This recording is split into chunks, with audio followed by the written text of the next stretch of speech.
По трет пат во последните 15 години собранието го продолжи рокот за легализација на диво изградените објекти. Овој пат општините добија уште 5 години до март 2031 година да ги завршат предметите кои се во постапка за легализација.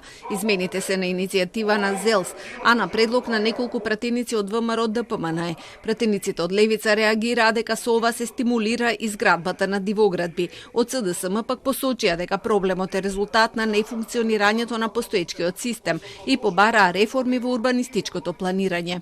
Дали не треба да размислуваме генерално веќе околу промена на тој систем на урбанистичко планирање? Дали не треба да земеме некакви искуства кои што ги имаме и во соседството, меѓутоа и пошироко во Европа? Еве, например, да споменеме Грција, каков систем има во однос на урбанистичкото планирање. Имаат само генерални планови, а додека не се носат детални урбанистички планови, на тој начин преку законот директно се дефинира што и како може да се гради. Не само што ќе има нови апликации, туку ќе има и нови дивоградби. Ова решение е катастрофално од самиот почеток. Од владеачкото мнозинство уверуваа дека не се работи за нов процес за легализација, бидејќи се работи за објекти изградени до 2011 година и се со цел да не се прекинат илјадници предмети кои се наоѓаат во различна фаза на постапка.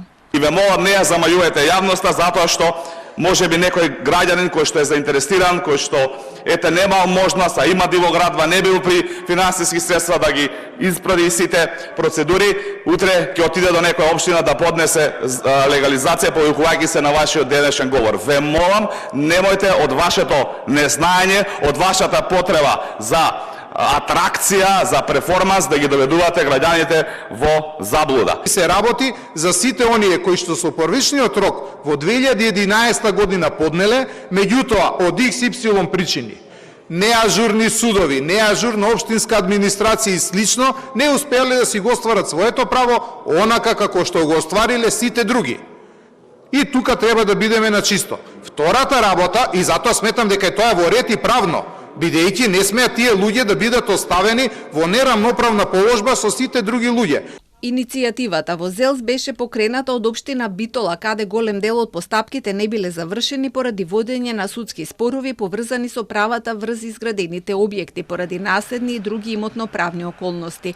Во моментот во постапка се илјадници незавршени предмети. Во општина Аеродром од скупно 10.000 барања незавршени се 4.000. Во центар биле поднесени 7.100 барања, а во постапка се уште 1.500. Во Сарај од 9.971 предмет за решавање се уште 4.623 предмети. Во Карпош во постапка се 3.261 барање.